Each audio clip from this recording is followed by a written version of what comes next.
We are discussing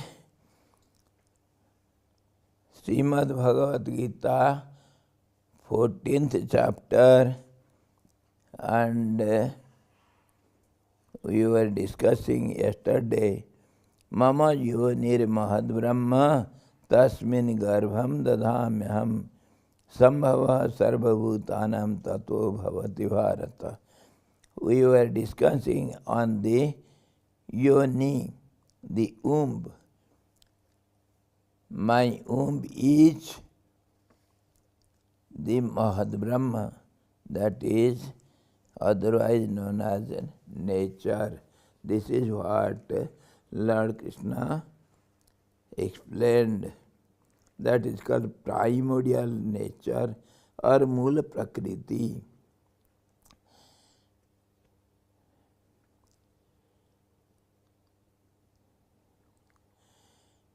In the form of unmanifestation, this Mula Prakriti is known as Abhyakta, unmanifested, and when it manifests, it is called Maya or illusory power by the Vedantis. The Sankhyas call it Prakriti. Different schools of thoughts named it differently. This Prakriti is called great because she is greater than all her effects. Because effects are because of cause. The Mula Prakriti is the cause for the creation, all the changes. So it is greater than it. And whatever is seen by us, it is by the nature, and it is the nature is greater, Mula Prakriti is greater than that. Whatever you know, it is greater than that.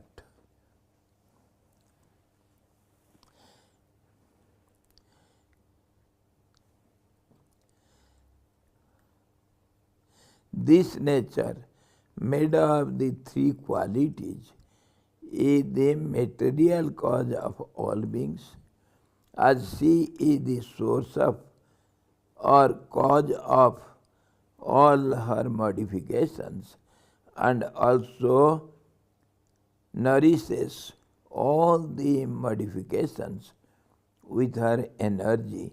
She is called Brahma. Brahma, the ever-growing.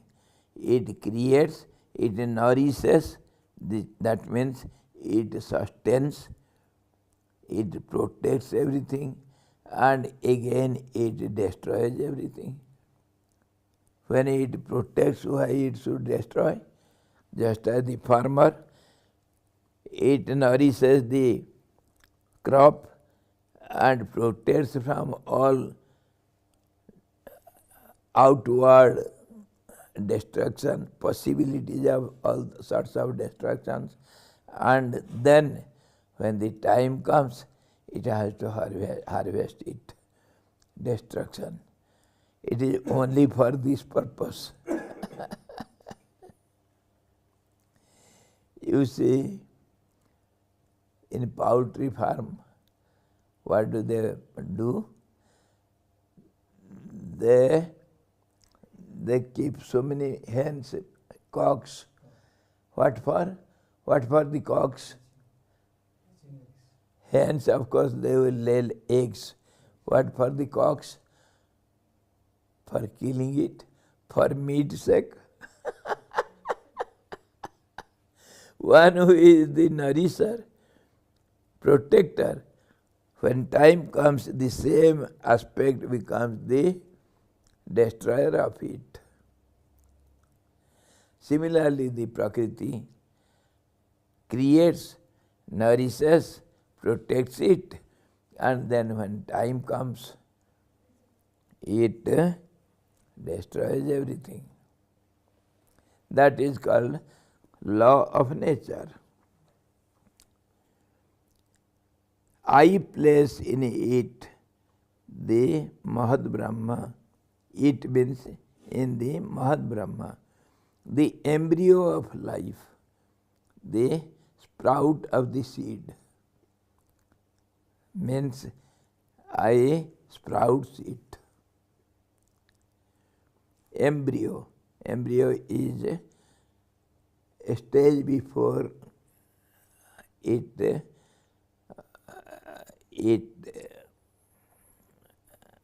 germinates. That is called embryo.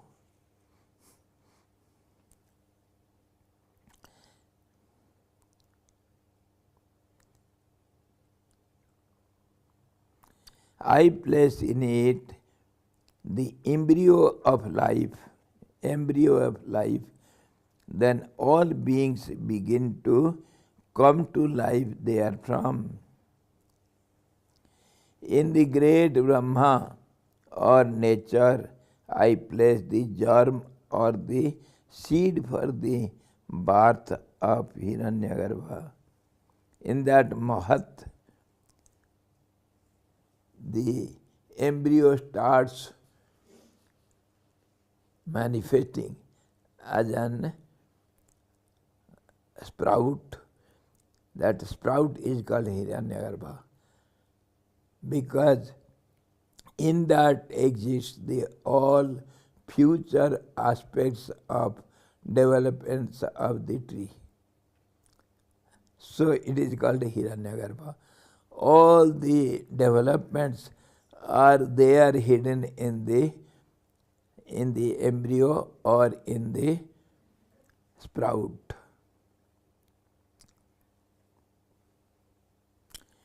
In the great Brahma or nature, I place the germ or the seed for the birth of Hiranyagarbha, and the seed gives birth to all beings.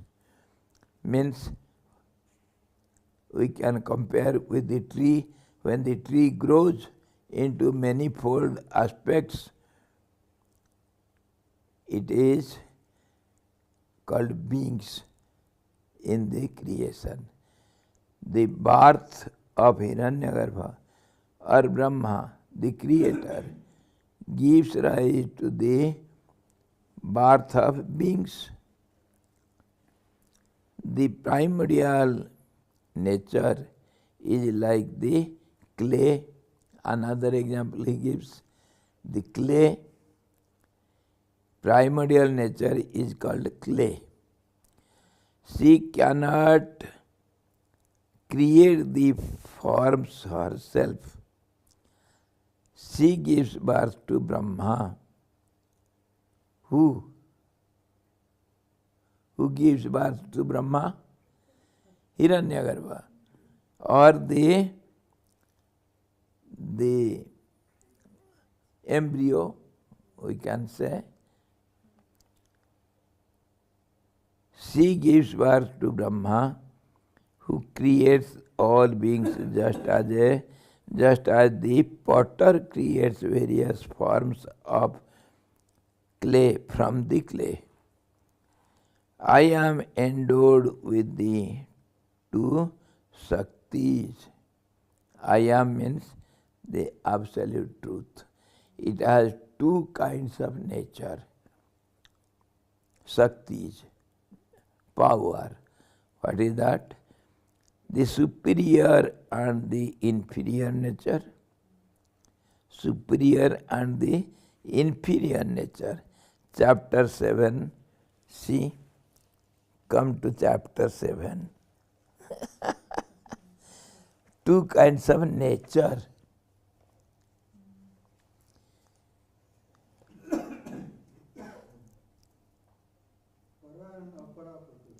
Para and apara, that is mentioned in 7th chapter, in 4th and 5th slokas. See. Bhumirapo nalo vayuhu kham mano buddhirevacha ahankaram ityam me bhinna prakriti ashtadha. Eightfold nature. Apareyam itastanyam prakritim vidhi me param This is the apara prakriti. And para prakriti is apareyam amitastanyam. Apareyamitastvanyam prakriti vidhi में param जीवभूतम हवाहो जयदम धार्यते jagat. That jiv who holds all the beings within it. This is the inferior prakriti. O mighty Arjuna, know thou as different from it my higher prakriti, nature, the very life element by which this world is upheld.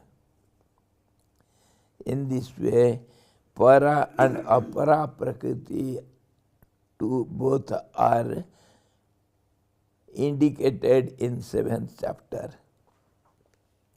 Here he says superior and the inferior, para and apara. The field and is knower, its knower. Kshetra, kshetragya or jnanam. The second verse of 13th chapter. Everything we have to take for reference. Then only everything will be clear. That is what I was telling. Somebody was asking me in the evening, what is the meaning of second verse of 13th chapter? Kshetra kshetragyayor jnanam jatas jnanam matam mama. How it is? It is explained by different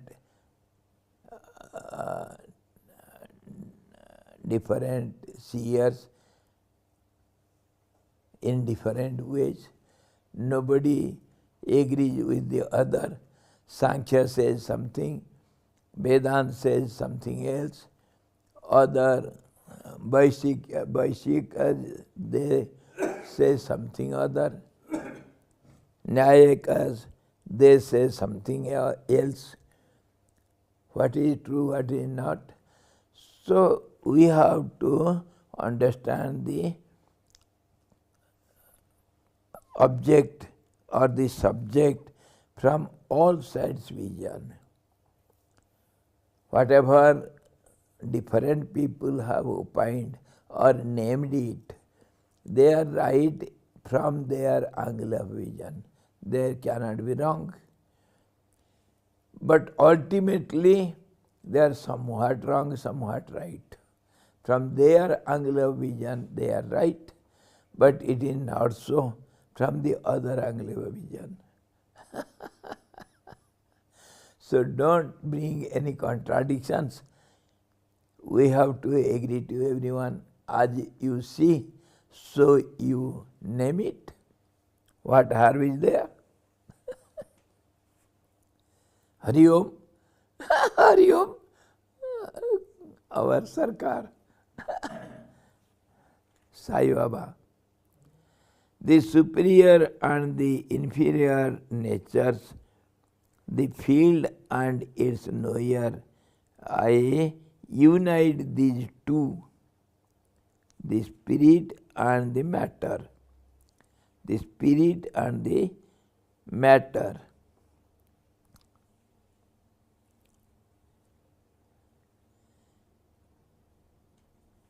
Inferior nature and the superior nature. I unite these two, the spirit and the matter, in other terms.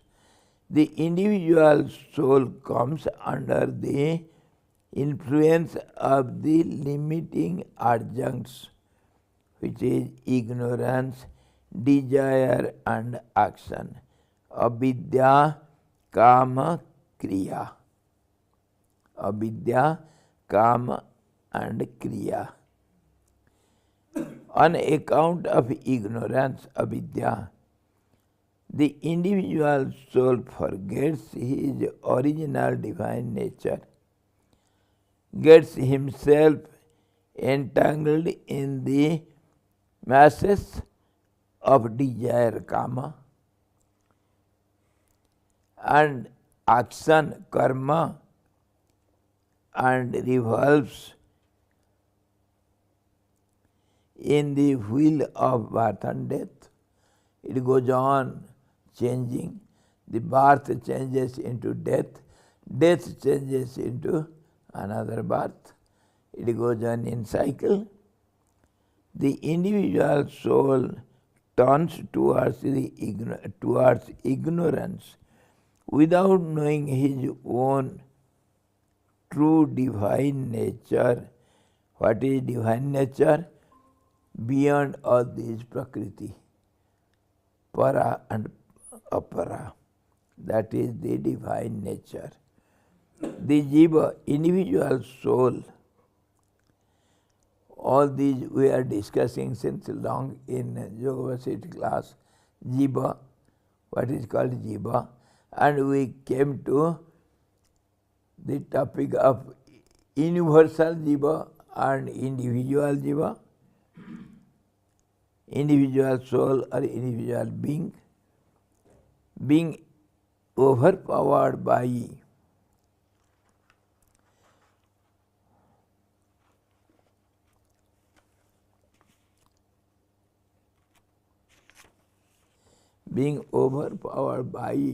ignorance and the modifications. What is called ignorance? Just now we discussed.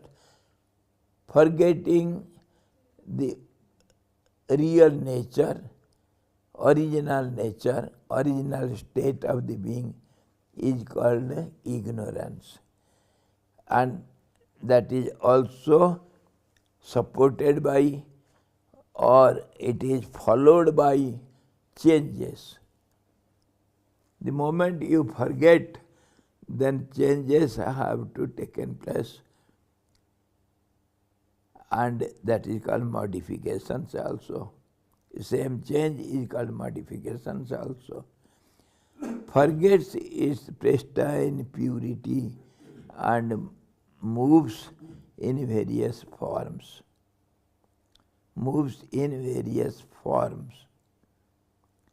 This moves in various forms, it has got elaborate meaning. How? For example, when we forget, we don't know the presence of the boy in the class, what do? We search for the presence in different places. So that is called forgetting its pristine purity and moving in various forms, different places, that is different wombs, evil or good. वो भी हम देख लिए थे पहले, that we have seen two kinds of forms. One is good and other is bad. The primordial nature or the unmanifested primordial nature or the unmanifested is a dark matrix with infinite potentialities. This also you have to understand to its real meaning. Real meaning means infinite potentialities. The unmanifested, primordial nature, unmanifested nature is a dark means invisible, matrix with infinite potentialities, which is not seen. It can take any form. When the boy is not found in the class, we can search him in many different places. That is called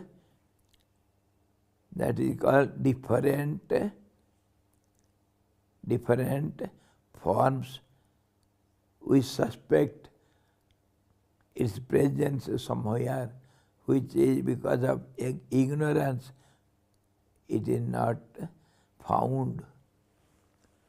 And this, we don't leave it. We go on searching for it. That is infinite potentialities. And other way also we can see, when the seed is not sprout, how much potentiality has it? When it sprouts, it will give rise to one tree. And one tree will have innumerable fruits and seeds. Take the banyan tree, from one minute small seed, the big banyan tree will arise. And one banyan tree will have innumerable fruits at a time. And how many times it fructifies, nobody knows. No count. And at once, it produces innumerable fruits. And each fruit will have innumerable seeds. So all these are future trees. So that is hidden in one seed, that is called potentiality. So many innumerable future trees are there, hidden in one tiny seed. So small seed. That is called potentiality, the power to grow. It is not a substance. Sound and energy are in an undifferentiated state in it. Sound and energy. Sound itself is energy, and sound is seen as energy, so energy is seen different from sound. When sound is seen, it is seen as energy. Okay? When the electricity is seen, it is seen as light or fan or speaker or something. When it is seen, it is not seen in its real form. It is something modified, changed. So sound and energy are in the undifferentiated state in it. They are one and the same. It cannot be differentiated from each other when it is not manifested. When it manifests, then there will be differences. The whole world gets involved into it during the cosmic dissolution. The whole world, all the innumerable beings, they dissolve in the cosmic womb, and they are involved in it. That means they disappear in that immense, infinite potency. They become the potency, and that is otherwise we express it as the impressions or the memories. They are there. In the seed, the future innumerable trees are hidden in potency, in the form of potency. And that is immense, infinite potency. That means all these names and forms of future are hidden in the seed hidden in the seed as impression or memory.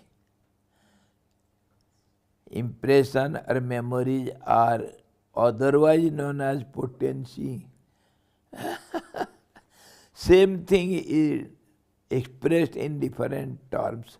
You have to understand, you should not contradict. Understood?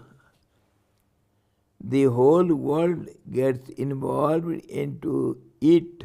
It means the unmanifested.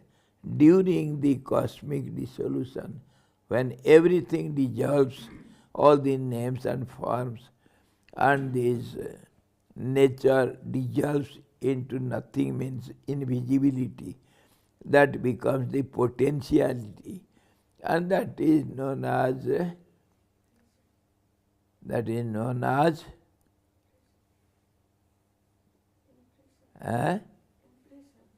impression and memory.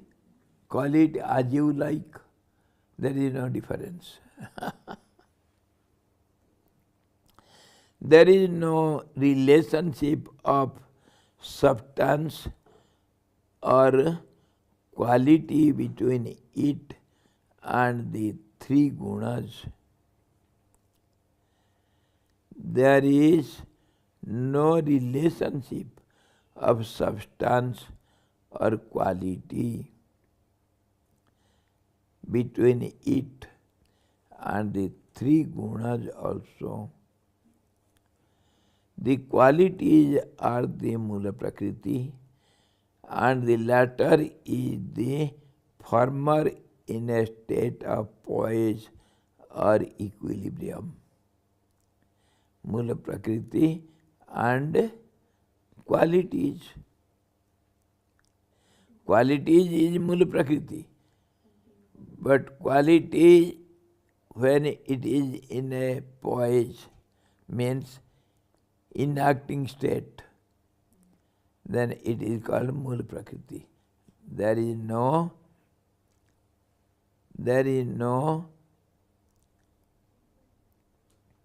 difference.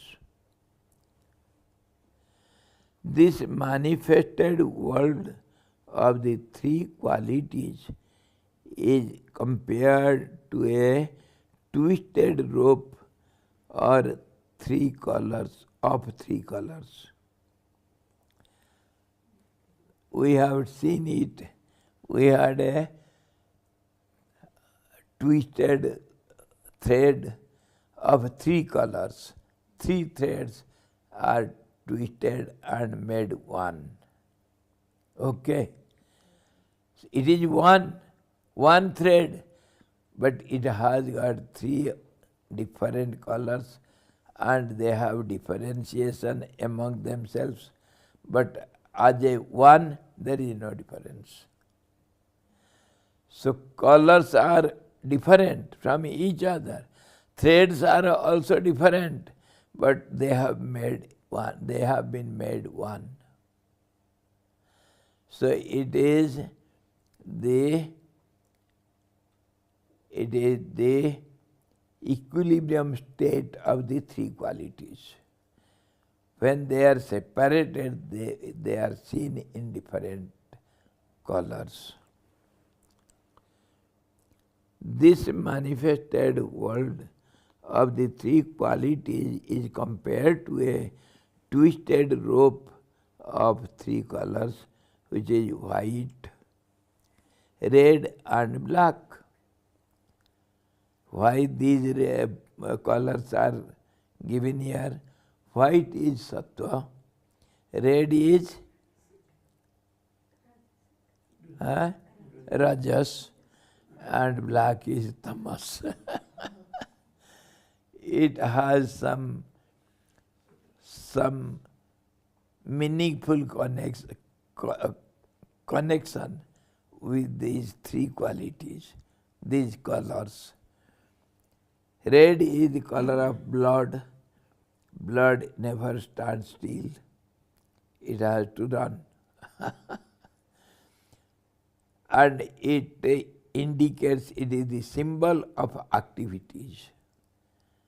It cannot keep white. And whereas white is simple, simplicity and tranquility, it keeps quiet.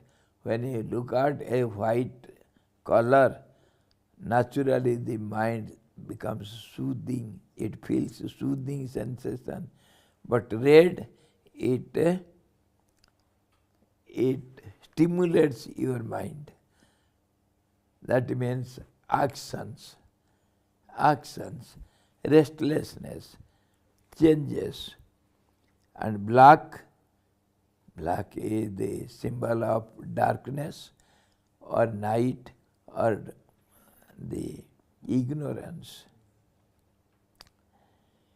Each color represents a guna. Sattva is white, rajas is red, and tamas is black. The three are not in a state of equilibrium in the manifested world. When they are not manifested, in that state they are in the state of equilibrium. They are not vibrated, they are not manifested, and when they manifest, they have to differentiate from each other and they have to do their own manifestation of their nature, own nature. Three natures in one, three in one. Just as we see the three-dimension picture, from one angle it looks like something, from other angle it looks like something else. In this way, this Mula Prakriti with three qualities, though it is one, it appears to be different from different angle, and from angle of activities and qualities. Everything is classified according to guna and karma, action and its nature, color, in nature, habits, characteristics. Accordingly, everything is classified. Yes. So even the cycle repetition is also classified in this, should we understand logically? Why not? Everything is classified. That's how we have different groups. When one total becomes many individual, it is seen in different groups. Every individual is a group. That we have seen several times. The body is one group and its individual is limbs. And if you see one limb, it is also a group. So they are classified accordingly. See the body, 10 senses, 5 are classified according to its nature and its work, action. So 5 senses are called senses of action, and 5 others, their actions are not visible, not gross. They collect informations by acting. So it is called 5 senses of knowledge, accumulating informations. In this way, the classification is done everywhere. Everywhere. See the different families of plants, and every family will have different species. Every species will have different individuals. Isn't it? One father had 4 sons. Every son had 4 each. So they will go on increase and their families will be separate families. Everywhere there is classification and modification, changes and one in many, many in one. It goes on changing in that way. So here, water and the seed coming in contact with the earth produce sprouts which grow into trees. In the womb of nature, the seed develops into the eightfold elements. The seed, the embryo, it develops into eightfold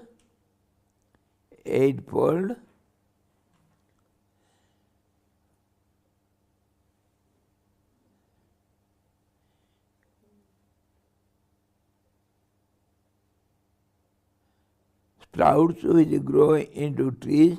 In the womb of nature, the seed develops into eightfold elements.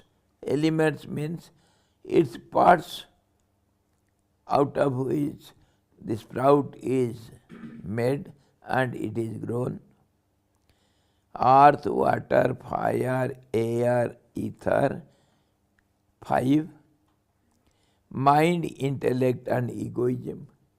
This is how the body is known. It is called Ativahik Sharir or carrying body. It carries all the impressions or potentialities, memories. Earth, water, fire, air, ether, and mind, intellect and egoism.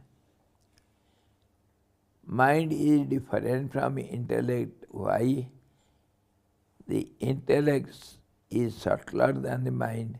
Mind only the process and intellect is the decisive process. And egoism also contains the modification of the chitta, the subconscious mind, that is called ego. And ego goes on changing. That's how the intellect is born. And intellect, when becomes gross, then mind is born. Or from mind, from gross to the subtle. Mind is gross, the process of thinking or thought waves. And when they decide minutely, that is called intellect. And still subtler, which creates the changes, that is called ego. And when all these collect some informative knowledge, that is called, the collection is called chitta, the subconscious mind, the storehouse of all the memories, impressions. Or simultaneously you have to think those impressions or memories are potency. How can you understand it is potency? Because it is ever ready to manifest and to be many. That tendency is called potency. The seed has the tendency to manifest and to be many, multiply and to change. That is called potency. The same potency is called impression, collective memories, and in other term we call it storehouse of impressions. In still other term we call it chitta or the subconscious mind. So names will be different. You have to understand the reality within it. In the womb of nature, the seed develops into the eightfold elements. Earth, what? It develops into eightfold elements, or it is made up of, composed by eightfold elements. Both are same. Vice versa is true. I saw you in the market. What does it mean? Did you not see me? Both. I saw you means you saw me. Both way it is true. So in this way, the seed develops into eightfold elements, or otherwise the reverse. Eightfold elements are the ingredients of the seed. That is called eightfold body of the seed. We call it a ativahik sarir, carrying body. Eightfold. We call it ashta, kya? Puri-ashtak. Puri-ashtak. The puri is made out of the seed, the container of future manis. That is the container, that is the seed. It is made up of eightfold elements. That is called Puri-ashtak, or eightfold carrying body, Ativahik Sarir.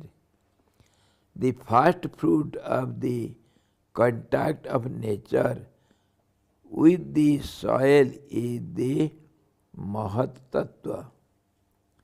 The first contact, the first fruit of the contact of nature with the soul is the Mahat Tattva, or intellect. Mahat Tattva. Now we saw Mahat Brahma, that is also Tattva. Mahat Brahma is nature. Here he said Mahat Tattva, and it is nothing but universal cosmic intelligence.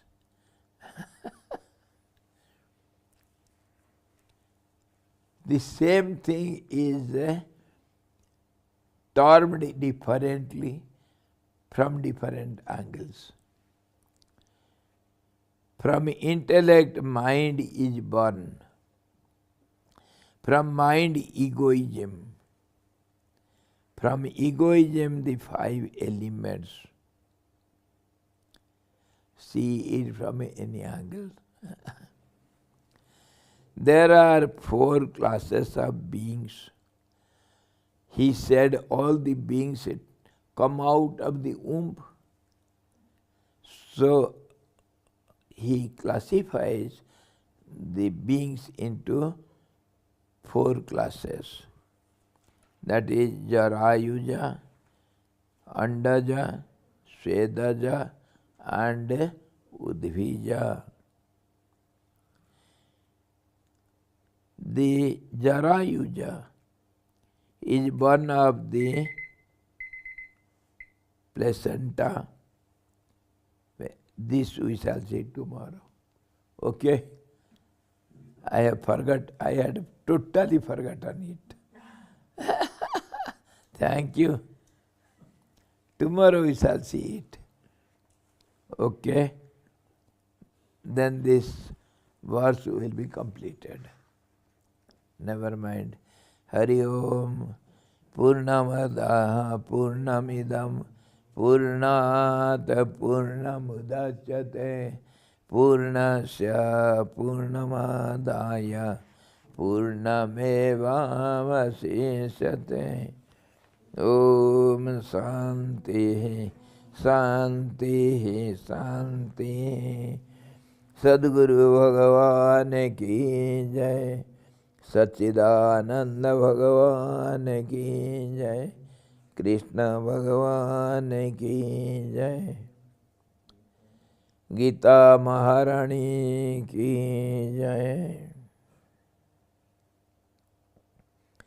Hari Om.